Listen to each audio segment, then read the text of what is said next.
Thank you. So as Jill mentioned, I'm Rauly Ramirez, Senior Manager of Market Development here at Opportunity at Work. I am based in Sacramento, California, so it is early morning for me. But I also have a 4-month-old at home, so what is sleep anyway? I don't know what that is anymore. On Monday, I'll be celebrating my 2-year anniversary at Opportunity at Work, and my role here is focused on connecting and facilitating collaboration with innovative workforce development organizations like Towards Employment and many of your orgs here on the call. As we all know, the workforce problems we're trying to solve cannot be addressed by any one organization alone. It's going to take the entire workforce field working together to reach our collective mission. With that, I'll pass it on to my colleague, Nicole Daniels. Thank you. Good morning, everyone. I'm Nicole. I am based in Dallas, Texas, and I am a senior manager on Opportunity at Work's delivery team. I have been here about 3 years now. And before Opportunity at Work, I've worked in education and workforce development, including a global nonprofit called Generation that offers free career accelerator programs. And a little context on Opportunity at Work. We are a nonprofit organization based in Washington, D.C. Our focus Yes. is ensuring that STARs, or workers who are skilled through alternative routes rather than a bachelor's degree, can reach their full potential. And we do that through sharing our data and insights. We do policy work and have many partnerships, including with organizations like Towards Employment. So thank you again for having us. And we can go to the next slide, Raleigh. All right, we have a little icebreaker up here. So feel free to drop in the chat, or if anyone wants to come off mute and say, but would love to know, what was your first job and one skill that you learned there that you still use today?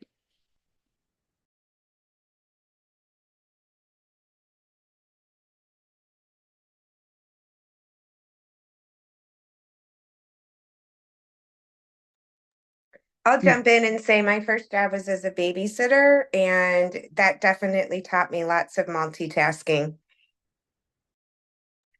My first job was babysitting too. Yeah, multitasking, persuasion, communication skills. Yep. All right, I'm seeing some answers come in the chat too. Ooh, library, attention to detail, host at a restaurant, advocating for yourself. Yep. Great responses coming in. But yeah, I think a theme that we're seeing is that we all learn skills from different jobs over the years, and they can be very transferable into our work today. And workers learn a lot of skills on the job. So that's going to be a theme throughout this presentation. All right.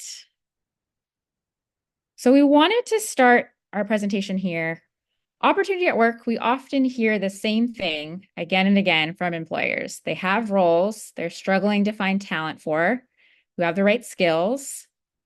They may also want to diversify their workforces, but usually they're only kind of seeing the tip of the iceberg in terms of their pain points. They're not recognizing factors that aren't as visible below the waterline, such as adding unnecessary bachelor's degree requirements on job descriptions, or relying on biased algorithms, or not adapting to shifting worker preferences. So employers are often unintentionally screening out millions of workers who are skilled through alternative routes rather than a bachelor's degree or STARs. Next slide. So we'd love for you to hear from a STAR, Lashana Lewis, who chairs Opportunity at Work's STARs Advisory Council, who has a really powerful story. And so we'll play this video.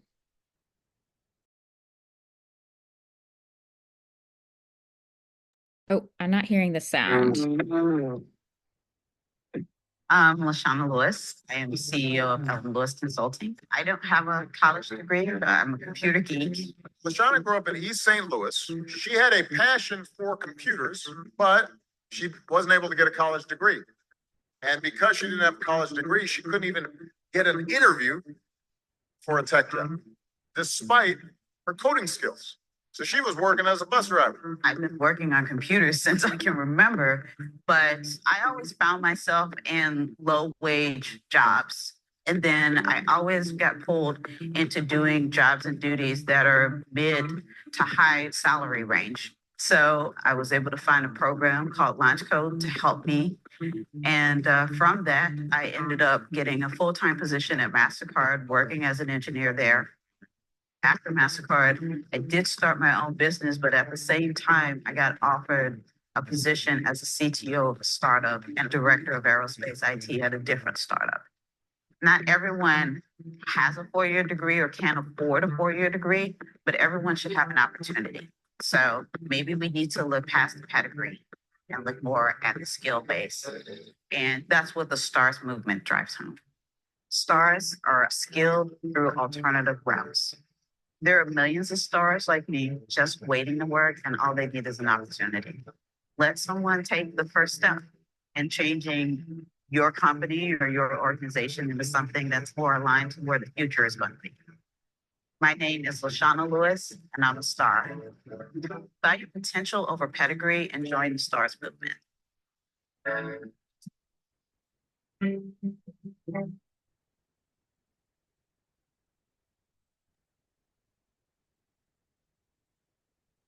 It's All right. I love that story. And like LaShawna, millions of stars already have the skills to do higher wage work, but are underemployed and stuck in low wage jobs. Stars have incredible skills and experience and diverse perspectives to contribute to the workforce. I always remind people that many of the biggest tech companies were started by stars who perhaps dropped out of college or developed their skills through alternative routes. So Bill Gates is a star, Mark Zuckerberg is a star, Steve Jobs is a star. The list really goes on and on. So no degree does not equal no skill, as we learned in the icebreaker. Many of us on this call learn skills from on the job, not necessarily only through our college experience, if we did go to college. And I'm also curious, we can do a quick show of hands. Has anyone heard the term STAR before today? So you can raise your hand or drop in the chat an emoji or something. Just curious if this is a term folks have seen before. Okay, I'm seeing a few hands, but also some no's, which is great. Glad we're here today to talk about it. All right. So we're going to go a little bit further into the business case for STARS. There are 140 million workers who are active in the US labor force today. The population in purple on this graph are the workers that we call STARS. So again, there's about 70 million, or literally half the workforce. And STARS have a high school diploma or equivalent and have developed their skills from either military service, community college, boot camps, or other training programs, or most commonly, learning on the job by showing up day in and day out. Next slide. And as you can see, STARS really reflect the diversity in our country. They're represented in all regions, races, and generations across the US. So when an employer says that a bachelor's degree is required for a job, that means that they are screening out 62% of Black workers, 54% of Hispanic workers, and 62% of veteran workers. So that means that when companies are pledging diversity and inclusion, they need to realize that if they want diversity, they need STARS. Next slide, please. And then employers often say that they need skills, and that's true, but they often aren't hiring for skills. Employers screen out millions of applicants before many potential employees ever get to show their skills. So here we see that 74% of new jobs from 2008 to 2017 were occupations where bachelor's degrees are required. But 60% of the workforce does not have one, so they only have access to 26% of these new jobs. And many of these new jobs are high-wage tech roles, things like application developers and administrators for software as a service platforms like Salesforce or Workday. And these are platforms that are not even typically taught at universities. People learn on the job or in training designed by the SaaS companies themselves. But we find that employers are still tacking on arbitrary bachelor's degree requirements for these roles. And by the way, opportunity at work, we are not anti-college whatsoever. We just don't believe that college should be the only pathway to a high-wage career. and we want to remove the drawbridges that are keeping people out of these opportunities. If you have the skills for a job, you should be able to get the job. All right, next one. Okay, so we have a little competition for you. This is not a pop quiz. We haven't learned this yet, but take your best guess. So we're going to talk about the pay disparities between STARs and bachelor's degree holders. So imagine a STAR and a new college grad join the workforce on the same day.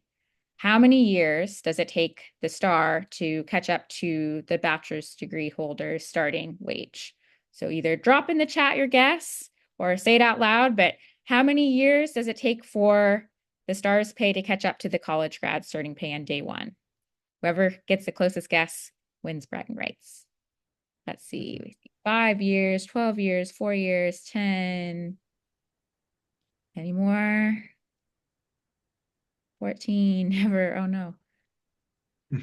All right, let's reveal the answer, and I'll pass it to Rauly to continue us on.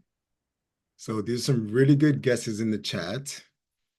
And I think 4, 5 years is a common, guess here, considering 4 years of college. But the correct answer, Melissa was closest to with 15 years. It's actually 30. 30 years is what the data shows it takes a STAR to reach the starting salary of a bachelor's degree holder. Now, we can all agree that bachelor's degrees are valuable and it's a great experience and provides a lot of skills, but it's hard to argue that a bachelor's degree is equal to 30 years of work experience. That is essentially the opportunity and wealth gap that our organization is looking to close. Part of the reason that last statistic is so striking is that 33 million STARs have the skills for significantly higher paying occupations right now. This isn't a handout that we're asking from industry. There are already 3 million shining STARs, as we call them, that are already in high wage roles, proving the value of skills over pedigree today. If employers were to open opportunities for the 33 million rising STARs ready to step into higher wage roles, they would shine just as bright. So you may ask, how do we know that so many STARs are ready for better opportunities? Well, we conducted a study of over 130 million worker transitions to understand how STARs achieve mobility. This data shows how lower paying origin jobs, where most STARs are relegated to because of unnecessary degree requirements, provide workers with the skills to move into higher paying gateway jobs that then prepare them for family sustaining destination jobs. This is what job pathways look like, and I'll kick it back to Nicole to show you how you can research and discover these types of pathways for yourself. I'm going to stop sharing for a second so she can actually show you our STAR strategy platform called StarSite.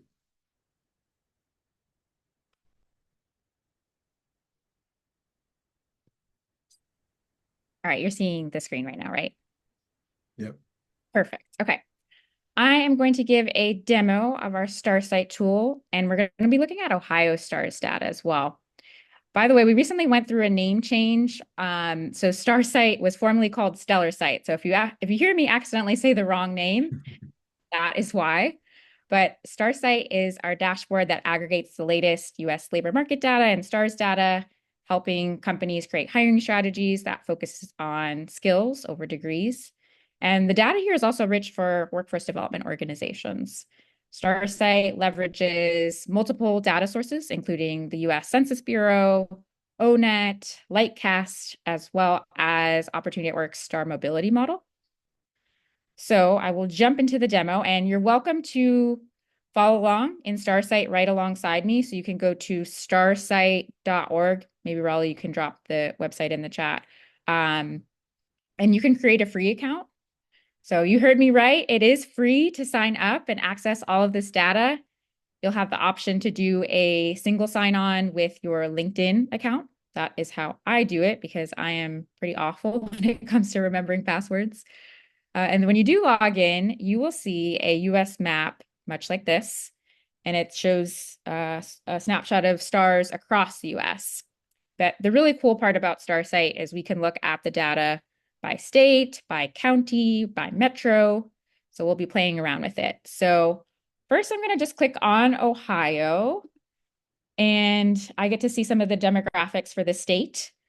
I can also compare two states by first clicking on Ohio and then hovering over a second state like New York and kind of see the comparison between the two. But we're going to go a little bit deeper into Ohio. So I'm going to click the Ohio state map. And then I will go into the Cleveland Metro. And it's basically a heat map. So the shades that are deeper in the darker purple color represent being more density for stars in that region.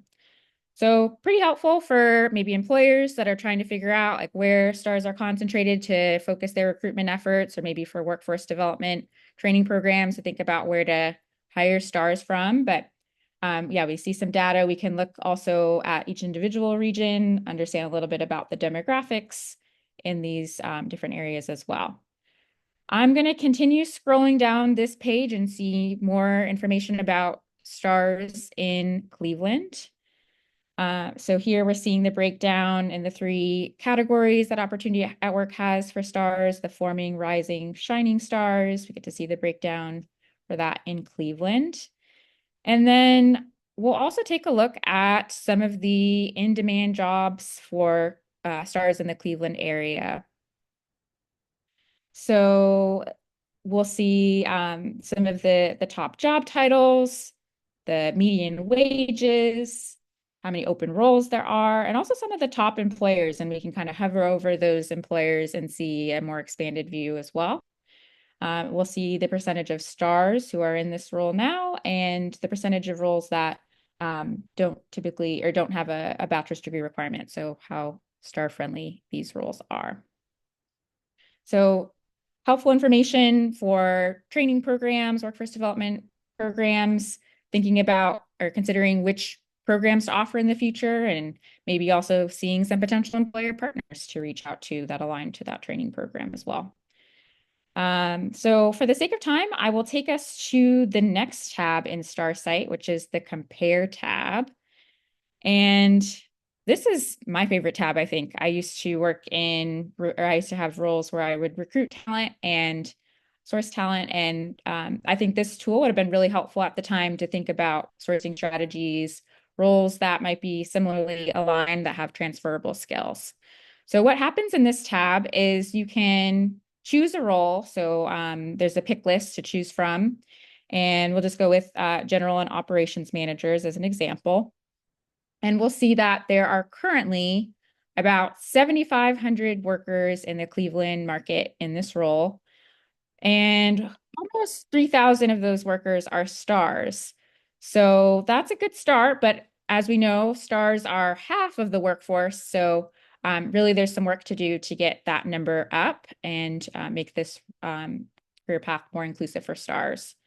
So here we're seeing some alternative job titles for in this job family and some of the top employers. You can also hover over the information button and see some employers who are hiring for these types of roles. And I'll keep scrolling down. We're also seeing which types of roles prepare workers for general and operations managers. So these are some kind of feeder roles into this role that have a lot of skill overlap. And within those roles, we get to see some of the demographics as well. So we can see there's a lot of Black talent in some of these roles at the bottom, Hispanic talent. So a company that's maybe trying to diversify their operations managers might look at some of these, first line supervisor of office support workers, first line supervisor of sales worker roles to source talent from. All right, I'll keep scrolling down. And now we can see some of the career transitions and how this works. So we can see within a sourcing job, I will click the first line supervisor of sales workers, and we see how many folks actually have made this transition. So nationally, we see over 2,600 transitions from this role into into the general and operations manager's role. And there's lots of skill overlap. So between these two roles, we see an 89% skill match. So that means that workers coming from the first line supervisors of sales workers role already have the management of personnel, the social perceptiveness skills, coordination skills, etc. These two over here are maybe a little bit less, there's a little bit less overlap. So maybe somebody coming from this role might need to upskill a little bit into the management of financial resources and management of materials and operations analysis. But overall, there's strong indication of overlap within these skills. So ideally, this can help de-risk for employers that hiring a star from one of these source jobs would be a good fit for a candidate they're hiring for the operations manager role. And I'll also note that have the ability to download insights from these reports. So if you see something on STARS site that you find interesting, you can email it to yourself or email a colleague to share your findings on STARS site. And lastly, I will take us to the final tab, which is the Assess tab. So here is where this tab really drives home how including stars can bring in more candidates and also more diversity. So there's lots of sliders you can play around with. So let's say that a company in Cleveland is trying to hire for a general and operations manager in Cleveland. So right now, you'll see that they have about 12,000 candidates in the Cleveland market that would have these skills on the left to choose or potentially source from. However, when we look at the diversity, so I'll go to some of these drop-down filters. We see that only about 600 workers would be Black that meet this bachelor's degree requirement and have all these skills.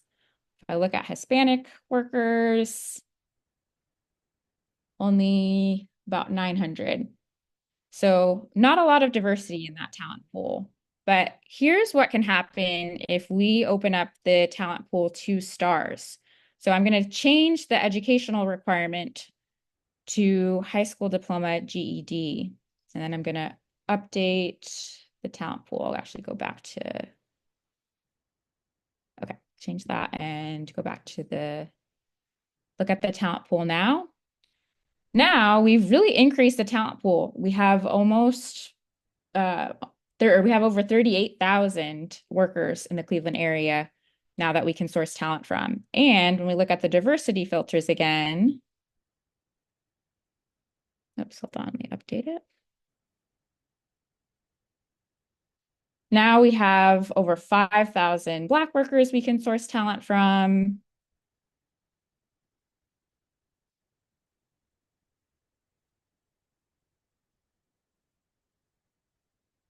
And over 2,600 Hispanic workers we can source talent from. So really by screening in stars, we've not only increased the talent pool, but we've also brought in a lot of diversity. So pretty powerful. And then if an employer is thinking about what skills to add to the job description, we also have a tool here that shows the most frequently appearing skills on job descriptions for this role. So it gives them a sense of what types of skills they might be looking for in the application and interview process. So that was a quick summary of StarSite. I'm going to check the chat to see if there's any immediate questions. I know there's also questions or time for questions at the end. Okay, I'm not seeing anything immediately. So if we'll go back to the deck, Rauly, one question we have for you. Oh, did I stop sharing my screen? Okay, yes, okay. One question we have for you is how might your organization use StarSite data? You can either come off mute or drop it in the chat.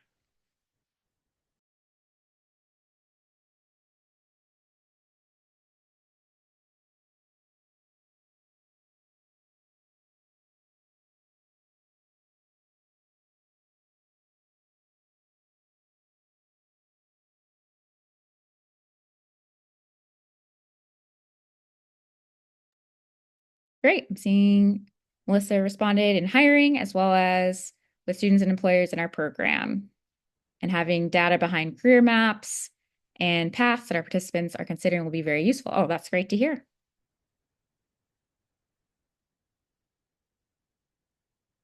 All right, Rauly, I'll pass it over to you to continue on with our presentation.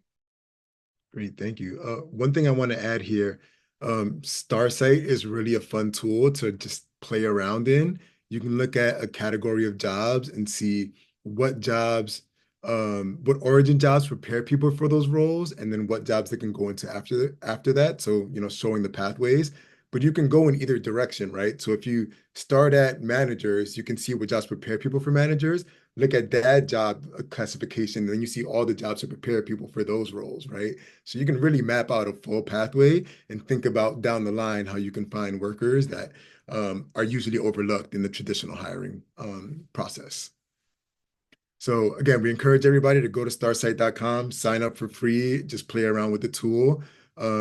Great to hear your feedback. We're actually working on a Gen AI version of StarSite that make it a little bit easier to answer questions and inquiries that people have around the STARS data. So keep your eyes out for that information coming down the line soon. All right, so next we're going to jump into the paper ceiling. So you see our backgrounds here with this literal physical manifestation of the paper ceiling. But I want to tell you now about the campaign that we started last year with the Ad Council. Essentially, the purpose of the Tear the Paper Ceiling campaign was to spread awareness of STARS, workers skilled through alternative routes, and their talent class of over 70 million workers, right? With the Ad Council, we created a national public service advertising campaign. Think the Smokey the Bear campaigns, the COVID vaccine campaigns.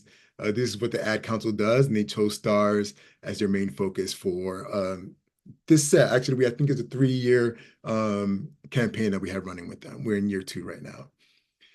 During the planning sessions for this campaign, it was determined that we needed a quote unquote enemy against which the whole country could unite, right? We looked at all the barriers that STARS encounter in their career development, which include not having an alumni network to connect with, biased algorithms that keep them from uncovering these promising pathways, degree screens that prevent them from even competing for roles that they are skilled for, and negative stereotypes and misperceptions about their capabilities. These barriers all form the paper ceiling that blocks STARS from reaching their full potential. So, in order to address these barriers, we gathered this broad collective of leading companies and workforce organizations committed to skills-based hiring. Highlighted in the supported level section here, you'll see Towards Employment, who recently joined the coalition along with the other Powering STARS Breakthrough Awardees announced this summer. Really, what I want to highlight here is that the support of STARS from community-based organizations like Towards Employment here in Ohio, and all the way up to these multinational organizations that help to fund this work are really what make the Tear the Paper Ceiling campaign and STARS hiring a true movement. Next, we'd like to show you a quick 60-second commercial that was created alongside the Ad Council and Ogilvy about STARS and tearing the paper ceiling. So I'll let Adora take over the screen here and show it so you had the best experience. Let me know if I need to stop sharing. Oh, there it is.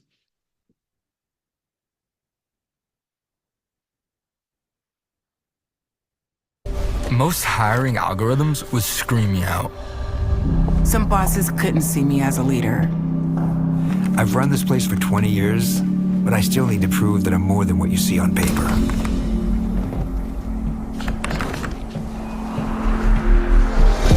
I've been running code as long as I've been able to reach a keyboard.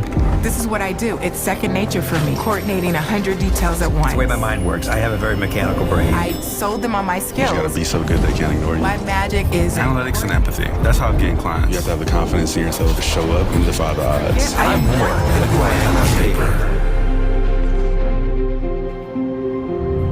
paper. I never got a college degree. And today, I'm the CEO of my own company.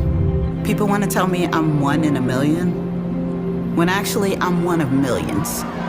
Stars are all around us. It's time for them to shine.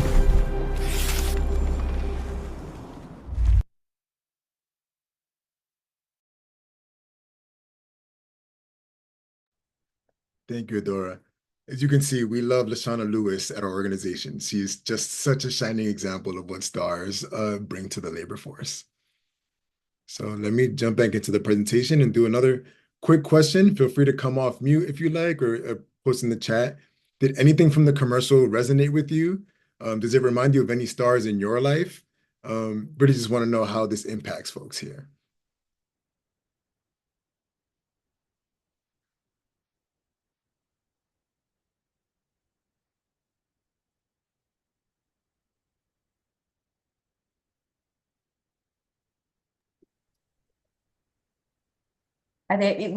Reminds me of many people who have lived experience, transferable skills, and thinking about how important things like the example there of being able to multitask and coordinate. That was even one of the transferable skills that somebody mentioned in their very first job. And like how critical that could be, way more than learning the actual task within a job setting of what you're coordinating. I think it really brought to light the way those transferable skills are key. Thank you, Jill. Appreciate that. So I think one thing I want to add here, for me, it always hits. I think everyone has a star in their life that's doing very impressive work despite not having completed a bachelor's degree. For me, it's my cousin Aaron, who just wasn't school friendly. He just didn't enjoy school. And thankfully, his school had an HVAC training program that he went through. And he just has great people skills, great multitasking, and now he manages his own luxury building in New York City, just from following those soft skills that he just inherently, had as a person, and with those hard skills that were taught in this vocational program. I think there's so many folks that embody that value that stars bring. So next, let's jump into I want to give you a snapshot of the reach of this campaign, showing its success, right? How it's resonated with folks across the country. Numbers wise, we've had over 5.6 billion media impressions, 3.2 million visits to the campaign website, and over 2,600 media mentions from outlets like New York Times, NPR, Forbes, and the Harvard Business Review. The term paper ceiling was named a business buzzword by Entrepreneur and Bloomberg, and the campaign has received numerous advertising award nominations and wins, including most recently 4 Effie Awards. We're obviously very proud of this work and proud that people are engaging with it and it's resonating with them. But really, we think that it shows how deeply our country resonates with the need to expand access to living and thriving wage opportunities to all skilled workers, whether or not they were fortunate enough to complete a bachelor's degree. So now we're going to switch gears and jump into a very valuable resource available on the campaign website, tearthepaperceiling.org, and that is our STARS Hiring Playbook. This playbook gives talent leaders at every level the practical tools and guidance they need to shift their hiring strategies and practices to include STARS. So let's start with the 5 key benefits of implementing skills-based hiring. First is diversifying your hiring pool. As you saw earlier, STARS make up fully half of the US workforce and are a significant portion of all demographics. Focusing on hiring for skills instead of pedigree, it diversifies your applicant pool naturally instead of in any exclusionary way. We know that there's a bit of a war on DEI happening in our country right now. We think that focusing on STARS as a talent class actually raises all demographics and opens opportunities to folks across the country, considering that they're half of the US workforce. Right. Next is increasing the likelihood of a quality hire. Research shows that hiring for the skills needed for a specific role is a much better indicator of that hire's success than where or whether they went to school or the titles they previously held. We've all heard of the beer test when it comes to hiring, whether you want to grab a beer with a candidate, that is also a poor indicator of that candidate's performance, right? Skills over get the job done. Third is retention rates, improving retention rates. Individuals who are hired for the skills they possess are more engaged at work and stay at organizations longer than those hired because of their resume or pedigree. right? That job satisfaction from using your skills to complete tasks and responsibilities, that's what keeps employees satisfied and growing at organizations. The fourth benefit, and I think it's closely tied to the first one, is broadening an organization's access to qualified talent. Our CEO, Byron Arguez, loves to say, if you don't have a STARS talent strategy, you only have half a talent strategy, right? Consider all of the qualified workers for your roles, regardless of how they became qualified.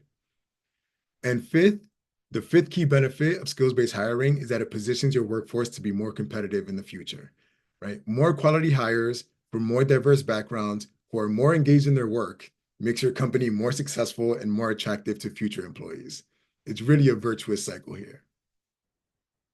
So let's get into practically how do you start implementing a skills-based hiring practice. The very first step in managing a company's change is articulating the purpose of the change and translating it into tangible objectives and outcomes. Starting with why the change is necessary in regards to the business and its people is key. The next is defining the scope of your hiring strategy. Companies can start small with a few select roles or go big with a company-wide shift involving all roles or business units or somewhere in between. Either approach can deliver results, but each has different requirements.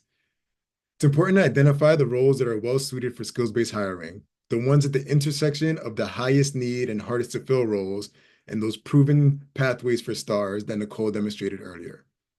StarSite is really a great tool to uncover those proven pathways, explore the diversity of the STARS workforce in your region, and validate how job requirements impact the available talent pool. Anyone can access it for free via starsite.org.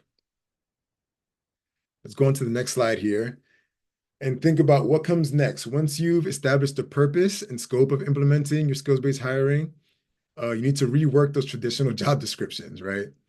An effective skills-based job description gives a clear picture of the role's responsibilities and the skills needed to meet them. The focus on responsibilities and skills over requirements and pedigree gives hiring managers the latitude to think more broadly about the candidates who are capable of succeeding in that role. It also inspires potential candidates who have developed relevant skills in other industries or jobs or even in their life experiences to see themselves in that role and take the step to apply for those. Here you see a list of ways to update job descriptions to be more skills-based.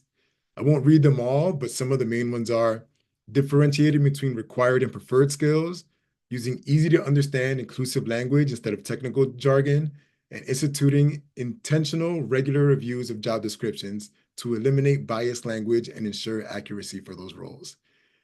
Copying and pasting previous job descriptions and making marginal updates for current openings is no longer going to cut it. We need some intentionality behind these job descriptions. Now let's step into, once you have your purpose set, your scope, and the intentional job descriptions for the new hiring strategies, you have to figure out how to source and screen non-traditional candidates. It's critical to rethink sourcing routes, including internal pathways, right? Colleges aren't the only pipeline of talent to recruiters, so why not apply those same strategies to additional recruiting sources? First, of course, start looking internally to determine if any current roles in your organization have similar roles to the target position, right? Consider non-traditional recruiting sources like community colleges, training programs and boot camps, workforce support organizations, and veteran organizations, right? And also, don't forget to look at workers from different industries that are trained with related skill sets. For example, a lot of companies tend to source for customer service representatives from call centers or customer service operations in their industry. But those same essential skills, communication, persuasion, negotiation, service orientation, all those can be found in the hospitality industry, among hotel clerks and waiters, as well as in retail service roles. And don't forget, internship, apprenticeship, and contract to hire programs also open the door to more traditional candidates and give applicants and job seekers the exact skills that your organization needs to be successful in the roles that you're hiring for. So after determining the appropriate set of roles, crafting new job descriptions, and selecting sourcing channels, hiring practices need to be adjusted to support engagement with a more diverse set of potential candidates. This includes reworking screening and selection criteria, interview protocols, and onboarding and professional development plans. In the interest of time, we'll pretend that all those steps have been taken, and now it's time to evaluate your new hiring strategy. So this table shows the key considerations you want to keep in mind and the suggested metrics that should be regularly analyzed for each of those. Let's start with practice adoption. In terms of adopting these new hiring practices, organizations need to measure 1, their star-friendly job postings, 2, the percentage of stars that are actually hired for those roles, 3, the percentage of new roles coming from non-traditional pathways, and 4, how much HR is investing in star talent pipeline development. In terms of employee impact, it's important to capture the percentage of stars that are earning a family-sustaining wage compared to those with bachelor's degrees, the percentage change in promotions for stars and bachelor's degree holders, as well as how they stack up by race and gender, and the average engagement and belonging inclusion scores for stars and BA holders, including race and gender breakouts. And for business impact, companies must track the average time to productivity or performance ratings of stars and bachelor's degree holders, the percentage change in employee retention of stars and bachelor's holders, including race and gender breakouts, and the overall percentage in representation of people of color and women. Right? These metrics are critical for determining the success and impact of skills-based hiring on an organization. We're going to end the STARS Hiring Playbook here, but remember that you can download the entire guide on tearthepaperceiling.org. Nicole put the link in the chat here for the specific page for the hiring playbook, but highly recommend that you go there and download it. It's full of worksheets and exercises to help organizations think through this transition to skills-based hiring. And we really believe that it's valuable and hope you find it useful for your organizations. So to wrap up, I have to come back to this quote from Lashana Lewis in the Toilet Paper Ceiling commercial. People tell me I am 1 in a million when actually I am 1 in millions. With your support and action on the types of practice changes discussed today, we know that together we can help those millions of stars shine. Nicole, I'm going to pass it on to you to bring us home and wrap up the presentation here. All right. So again, we have lots of resources available. You can go to the website tearthepaperceiling.org. There's lots of video assets and ways that your organization can show off the great work that you're doing to tear the paper ceiling for stars. So there's suggested backgrounds you can use on social media and hashtags so you can show off the great work that you're doing. But in terms of some ways that we hope that you'll support STARS, we hope that you adopt the STARS nomenclature, use STARS rather than phrases like workers without a degree or undegreed talent, non-degreed talent, using that asset-based language of STARS, really promoting that talent category. Hope that you see and showcase STARS within your own organizations and seek STARS within your organization. All right. And we also wanted to celebrate that over 23 states are now leading the way in removing degree requirements, which is potentially unlocking access to over 500,000 good jobs for STARS.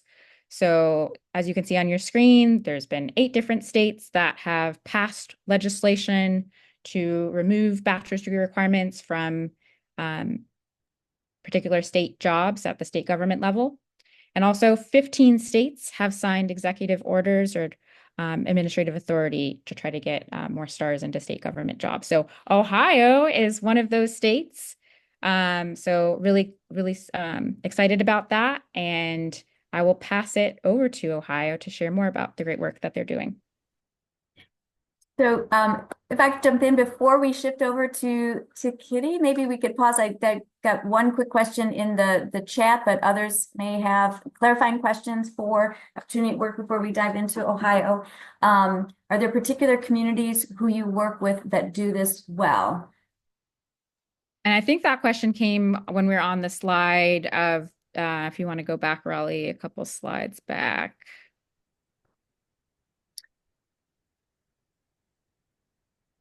Oh, one ahead, that one, of evaluating hiring strategy.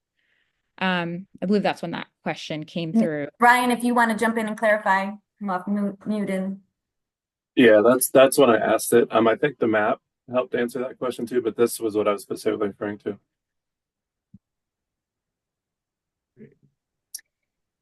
And So yes, Brian, there are we work on a national scale, obviously. We're a national organization based in DC. So as you can see, we have these 23 states that have changed, legislation or issued executive orders.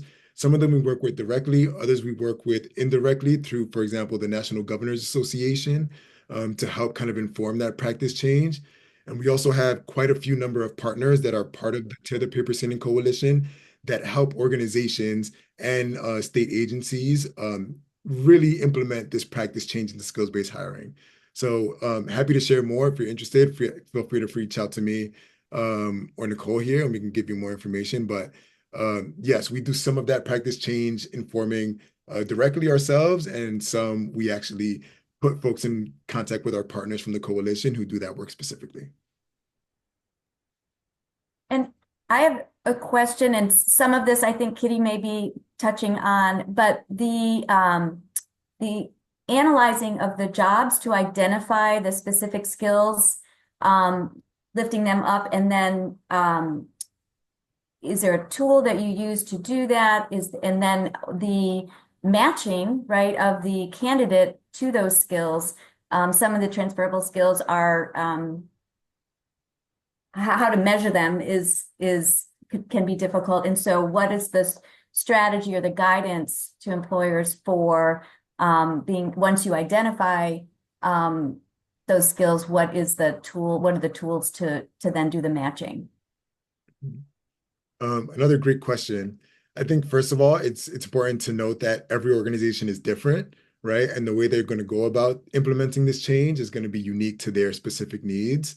The hiring playbook that you can get on the website actually walks you step by step to figure out, how do we go about implementing this and how do we go about evaluating it? And again, we do have partners that I'm thinking of one organization, UPro Placement is a placement agency that helps stars get placed, but also helps employers change the way that they set up their hiring practices and walking through those steps. So it really comes down to what the needs are of each individual organization. We're trying to get the ball rolling by giving them the first step in the hiring playbook and thinking intentionally about each step of those changes.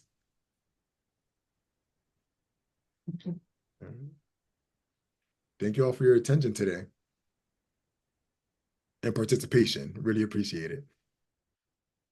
All right, let's switch over to, thank you guys so much. Let's shift over to Kitty, and then we'll have, again, questions at the end of hers. Thank you so much. And I really appreciate the presentation from Opportunities at Work here, because I think it's a great lead in to what I'm going to be talking about here today. Just a little bit of background about me and where the perspective I'm coming from is I am the State Talent Management Director for Ohio, which means I am in charge of all of our talent incoming for state and government workers here. So let me tell you a little bit about our journey, because as mentioned, we do have an executive order for the state of Ohio in order to implement skill-based hiring. So our executive order actually comes from Governor DeWine in May of 2023. We feel like it's a very important thing for Ohio to be a skill-based state, just because we recognize that Ohioans have so much potential that is not necessarily being tapped through traditional methods. So with our executive order, we had 3 major things that we are working on, and those are going to be, here we go. Those are going to be, we are hired to hire a career technical education liaison. We were to go through and review all of our state of Ohio job classifications and look for any jobs where degrees were posing an unnecessary barrier to employment here. And then finally, we were to identify a job matching tool that identifies applicants so that they can list their skills and be matched to jobs that they may qualify for. So I'm going to go through these. Oh, okay. Kitty, are you sharing? You're not sharing yet, right? Am I not sharing? Okay, let me try again. Yeah. So sorry. Oops, bear with me. Oh, technology is great when it works, isn't it? Better? Still no. Yeah, one more time.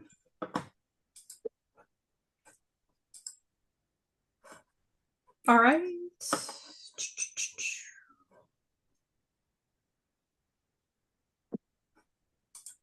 Oh, it'd help if I hit the share button, wouldn't it?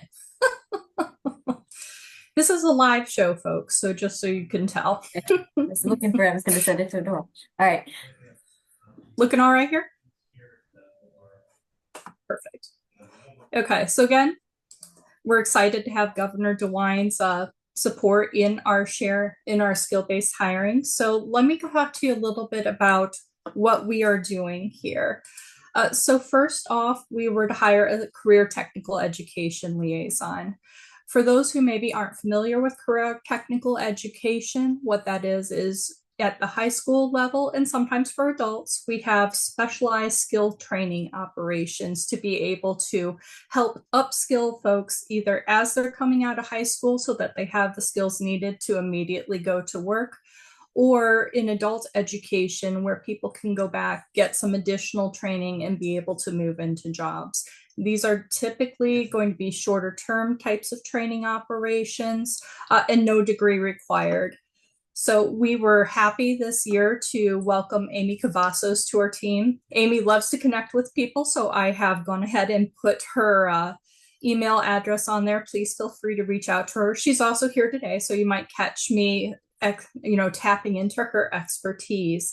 But Amy is a one-person show, and she has really built our CTE Connection program from scratch. So what she does is she meets with each of our state agencies to talk about what their high need jobs are, what the skills they need for people to come into those high need jobs, and really work with our agencies to get a plan as to what they need and where they can get those skills. She then moves on to researching the various CTE education programs around the state of Ohio. I believe there's 92 total, so a lot of schools are putting out this kind of training for folks. And she researches the programs that each of these career technical educations opportunities have. Everybody's a little bit different. Everybody runs programs that they feel like meet the needs of their local communities. So there's a lot of variation into what those look like. But once Amy has done that research, she reaches out to the school, she talks about the opportunities we have here at the state of Ohio, and she helps to build those partnerships for our agencies to be able to pull in folks to good paying government jobs, stable work. And in turn, we not only get to help bring in folks who have this alternate skill-based route, but it also helps us fill jobs that are vital for the state of Ohio. So the work she's done, absolutely phenomenal. For our first year, she's been very successful, and we're really excited about that. The next item on our list that we had to do was we needed to go through and review all of the job classifications we have here at the state. And just in case, classification is a very government term, we're really talking about jobs and job requirements here.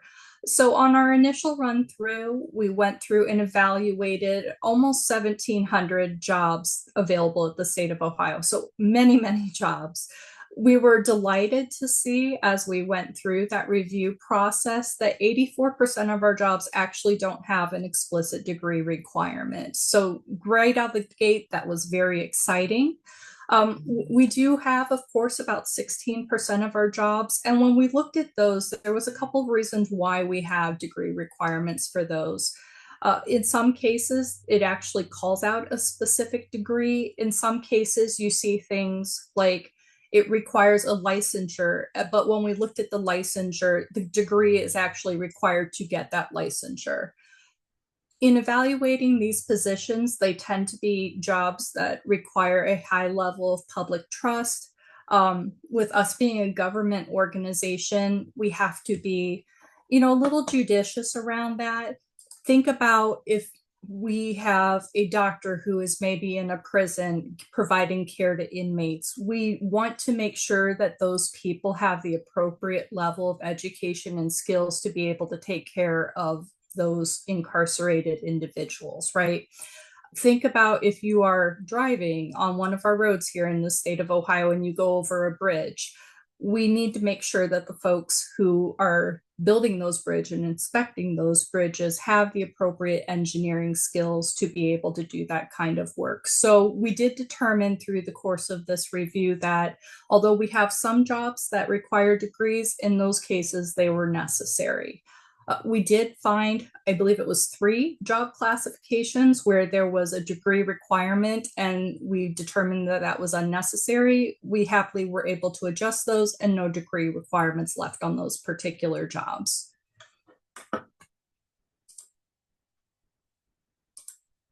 There we go. And for this, I'm going to stop sharing for just a minute. Adora, if you wouldn't mind sharing the video and then I'll talk a little bit about it.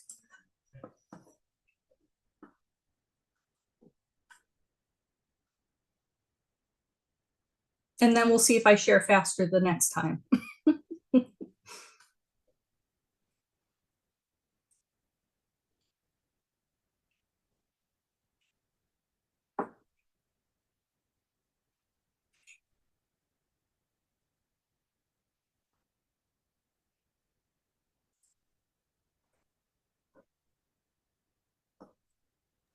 think the video's muted.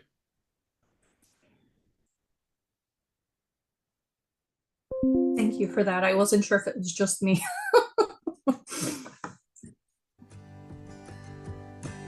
Team Ohio is proud to introduce an exciting new feature on careers.ohio.gov, skills-based job searches.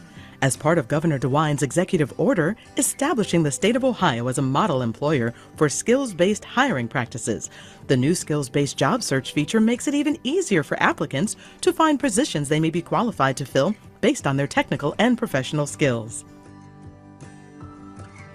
On each job posting, applicants will see the technical and professional skills associated with the position.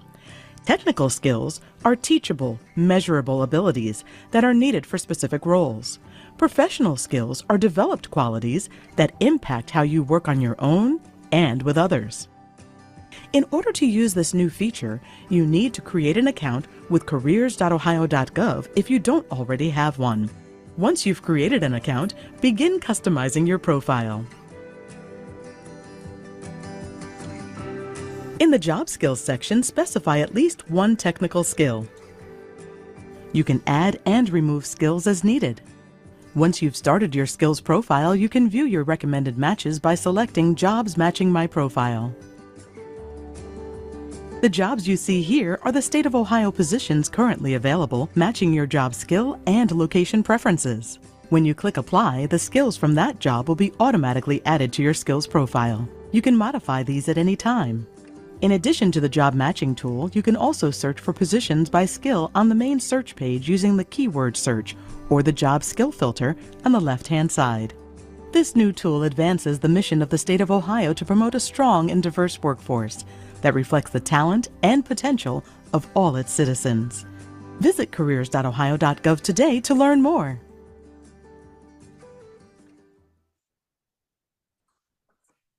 Thank you so much for that. I appreciate that. So to talk a little bit more about that video, again, that was the third item on our list from Governor DeWine that we needed to review in order to be able to move forward with skill-based hiring. That one in particular, I will say, was a feat of genius by our application and reporting team who took our existing applicant tracking system, were able to look at it through the lens of here's where we need to go and figure out how to reconfigure it in order to add skills-based matching for it. As I'm sure many of you are aware, applicant tracking systems are not cheap.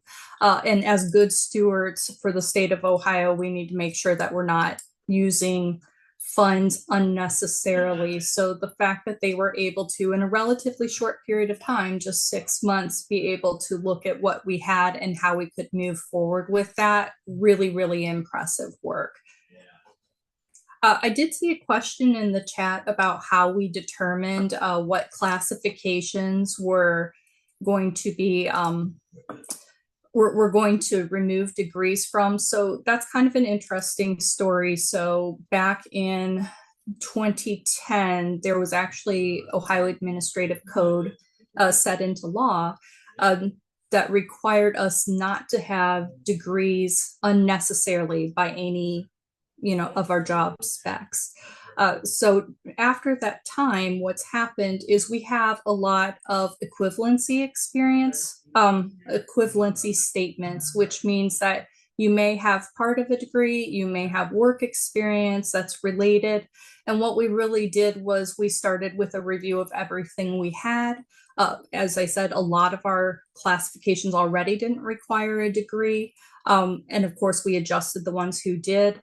The ones that needed that degree, again, it's very much by another authority. So if you think about, and actually let me go back to the slide here if I can maybe do that.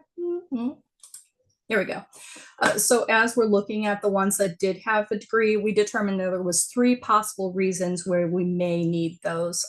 One you can see here is the Department of Administrative Services. That's where I work. That's the 3 here that we were able to change to remove those degree requirements. The next one, State of Ohio entity. So when we're looking at those, we're really looking at things like the Ohio Pharmacy Board, things along that nature. Finally, for the federal or private entity, we're looking at things like perhaps federal regulations related to ODOT or our Department of Transportation. Going forward, what we do, because we regularly review these class specifications, as we are updating and rewriting, we're actually researching every single one of those to make sure that if there is a degree required in there for any reason, that it is based on one of those factors. So moving forward just a little bit. Here we go. So it's important to measure results when we're doing these things. So we do have some people results for you. So after we launched that skill-based tool in mid-October of 23, we've had almost 80,000 new candidate profiles created based on the skills tools launch. Really exciting with that. The more people we have who are creating profiles in our applicant tracking system, really the wider pool of folks that we can look at for jobs and make sure we're getting job applications out to, make sure that they're receiving notifications that there's jobs available for them. We've had a little over 105,000 job submissions, so job applications come in after that skills launch mid-October. And this is a one that I'm really excited about. We've posted almost 6,000 jobs that don't have a degree requirement attached. So that's really exciting. Back to our career technical education program. Again, for starting halfway into the school year on year 1, we hired over 50 CTE students into 11 different classifications. Some of them are hired into student worker type of classification so that they continue to go to school, but they're also getting work experience at the same time. Some of them have been hired on as full-time permanent, so they will continue to be able to work for the state of Ohio and have a really great career for that. And some of them will continue to work with us through their high school, and we hope to bring them on full-time once they've graduated. Now, data trends are really important here too. And when we look at data trends, what we do is we look at a year-over-year comparison. So again, if you've done any kind of recruitment, you're probably familiar that there are seasonal swings that happen with that. So for our data trends here, we're looking at October of 23 into August of 24.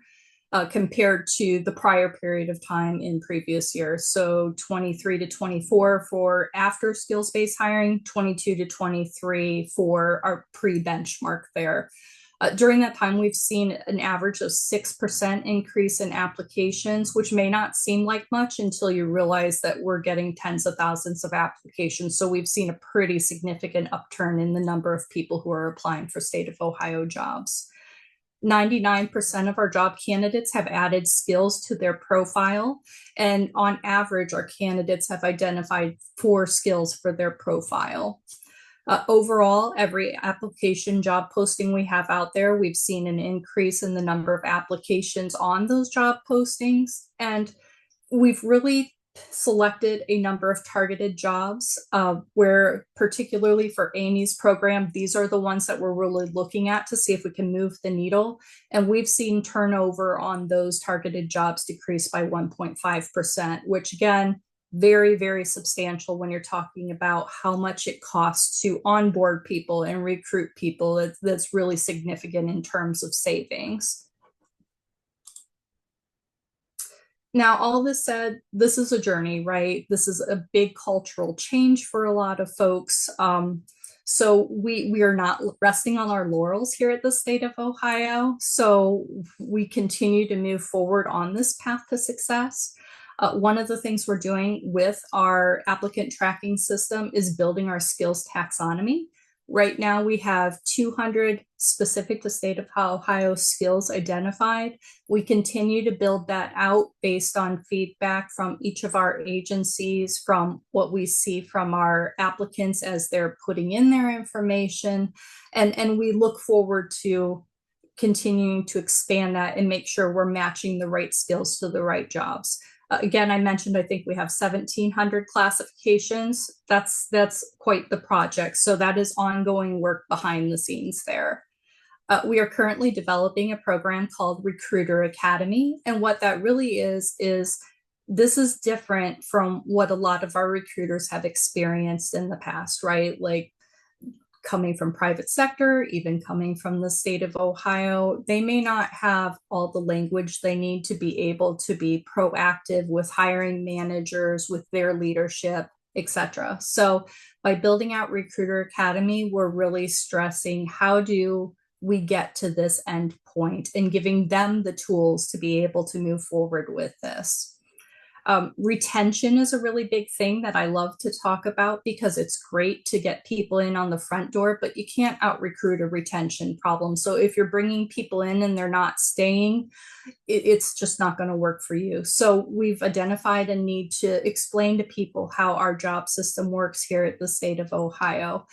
We've piloted a class and we've done, I believe, 6 classes this year around this topic. We've had about 100 employees go through that explains how our system works, explains to them how, if they're looking for a job, what they need to be looking for, explains what minimum qualifications are in this government setting. And we're looking at expanding that out to be able to match them with an HR professional in the state of Ohio to sit down with them and have a review of what skills they have and what potential career tracks they might be interested in and how they can possibly get there. So that's coming soon. We're really excited about that. Amy, of course, is the star of the show. So we're looking to expand out that CTE program this year. Again, I mentioned we had a little over 50 hires last year. We're hoping to double that this year. So really ambitious, but also very exciting times. And down the road, I mentioned that our skills matching tool was maybe not designed to do what we have it doing. So we continue to look for hiring tools as they're coming out to see, can we find things that are going to work better? Can we get more relativity skills and matches between applicants and versus jobs and things of that nature? So we continue to look for technology solutions that are going to make that a little bit easier for us so we can make sure we're getting the right folks in. And with that, I'm going to go ahead and see, I see lots of things coming up in the chat. Any questions? I'll jump in first of all and just say thank you so much for that presentation and all the work that is that's behind all of this. And I just love, because of course it's getting your foot in the door, but that focus on retention and what it means to, if you're coming in without that degree, how you navigate the next steps in your career is such a critical part of it. And just to, I love this, that you can't out recruit a retention problem. I think that's a great theme that we all can share and think about strategies, and in our conversations with employers, how we can support them. The skills matching tools is something, again, echoing my earlier comment, because as providers and as we're talking to employers, when it comes to operationalizing this, that becomes a really key component. So I don't know if there's anything you can share now, or just I would love to stay in touch about as you explore different tools, what's working, what's not, and perhaps we can also be a vehicle to share that information with this group. And the other is the Recruiting Academy. Is that just for your state recruiters, or is that sort of more broadly how recruiters can operate using this concept? Sure. So let me start with the skill-based tool. Again, like our application reporting team, magic, like they are so far beyond my skill set when it comes to that. So we're lucky to have them. But we also have in Ohio some other tools that employers might be able to use themselves. So Ohio Means Jobs is absolutely on a skill-based hiring platform. They are, of course, run by Monster. So they have the opportunity that if you put your jobs out there, you can search based on skill. And they have what they're called relatively matches. So depending on the number of skills you have, it's going to look for applications that have those same skills. And it's going to give you a rating of how many skills those folks have versus, when you look through your applicant pool. The technology keeps getting better. So if you want an example of that, LinkedIn has recently implemented skills on their job postings where you as an employer can select, I believe it's 10 skills, and it will pull through using AI if candidates have those skills on their profiles or not. I expect in the technology sector, it's moving so fast right now, quite honestly, that you're going to see a lot of improvements over the next couple of years like that. So we're really keeping a very close eye on that. And we hope to get to a point where we can get something that's going to be very functional, not just for the candidates, but for our recruiters themselves, because we want the focus to be on the people, right? Like, so we look our technology to really aid us in that. As for Recruiter Academy, we're really excited about that. We have an amazing talent acquisition team here. And what that started was we were kind of reviewing where we saw skill gaps with our recruiters. We have a number of new people coming in who maybe don't have that experience that we need here at the state of Ohio. We have a number of interesting things with being a public sector employee that people have to navigate. So we determined we actually needed to do some really intensive training around that. We're piloting here this fall/winter, and we're hoping to launch in earnest in 2025. We've consulted with a few other states at the moment just to kind of get their feedback on it and see where their needs are.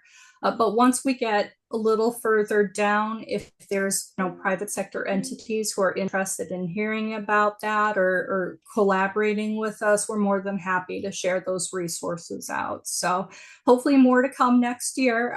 We always like to pilot first just to make sure that we can integrate any feedback we get from the folks who go through the first round. So Hi, Kitty. I actually had a direct message sent to me. It is asking what types of jobs were the 50 CTE students hired into? So it was very exciting this year to see what we were able to get from the CTE pools. So a lot of maintenance, highway maintenance workers for ODOT.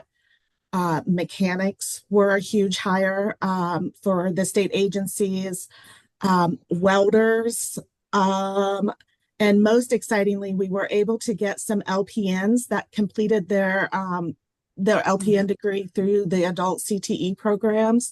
We all know healthcare is a huge struggle right now, especially in Ohio, so that was very exciting. And then also STNAs were a big hire from the CTEs. And we did actually get a media professional as well from one of the schools. So hopefully this year, a lot of our agencies that were successful with their hiring last year have thought of additional classifications that they would like to see us hire. maintenance repair workers, signal electricians. So hopefully that list also expands. Yeah. And Amy's done phenomenal work too, in terms of as she's talking to the agencies and identifying where we have needs. I mentioned that we also manage the classifications through our office. We are actually developing new, what we're referring to as developmental level classifications. So if folks maybe don't have like a high level of experience or coming in, we're able to bring them in at that lower level, give them that very on the job training, and then have them, you know, again, have opportunities to all the career paths here at the state of Ohio. We're really excited about it. Kyle, I think you've got a hand up. Yeah, thanks, Jill, and thanks, Katie, and thanks for the opportunity at work, folks. This has been great information this morning. My question for you, Katie, is would you be willing to share some of the classifications for your occupations and kind of what you guys use for your framework? And the reason I ask, because I think it could be beneficial if the state of Ohio is sending that kind of signal in the labor market that a set of occupations are kind of deemed, you know, not requiring a bachelor's degree. We can hopefully map that to some other stuff that I think would be helpful to all Ohioans. Sure. So I'm going to share two documents relative to your question, because one thing I didn't really talk about, just time constraints, but I think is really important. As I mentioned, we've not required degrees on a lot of classifications since 2010. We've always had this language that refers to kind of like an undergrad core program, an associate core program. And what we have found that applicants don't really know is that there's actually an experience equivalency to those things. So for example, if you look at a state of Ohio job and it says an undergraduate core program, you can actually still get into that job if you have 2 years of experience in the target area. And for us as government, you know, we love our jargon. We love using all those technical terms that people don't understand. And we've been working on this for several years, but Governor DeWine's order really gave us the opportunity to say, no, we got to stop doing that. So we have the minimum qualification conversion table. I'm going to pop that link into the chat there so y'all can see that.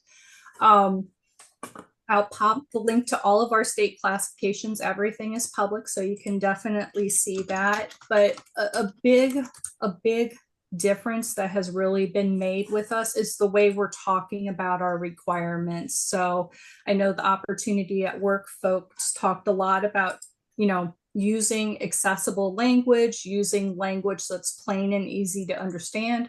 Clearly, this is a cultural change for us. We're very much steering a very big cruise ship here, right? But we keep getting more and more accessible on that front because we want people to understand what we're doing, and we have to change the way we speak to people to be able to do that. So in relation, one of the things we've done with that equivalency is we used to list the core program first. We're now matching the experience first. And when we go through and update those job classifications, because again, 1,700, that's not a small feat to be able to update those. And especially in a union environment, we have some, you know, things we have to work with on them as well. So as we're going through and modernizing a lot of these, that is the way we're moving forward in terms of having that experience first every single time. So we are running out of time. I have a feeling many people have a lot more questions, but so dropping some great resources in the chat. We will have this recording and list of resources up on our website shortly. But also and just stay tuned, I guess, if this is it seems like there's a lot of interest in, so when we go to apply this, what tools are available to us, what that we could use as workforce providers in our conversations with employers, where are there gaps that would be useful for our funders to invest in around this topic. So we will look for ways to continue sharing information and keep this conversation going. But I just want to say thank you to our speakers and to all of you who have joined us today. So stay tuned. I did put in the chat where you can find the Northeast Ohio Workforce Coalition information going through Towards Employment's website / NEOWC. So please stay tuned and look forward to continuing this conversation with you all. Again, thank you to our presenters. Have a great day. Thank you. Take care, everyone. Thank you.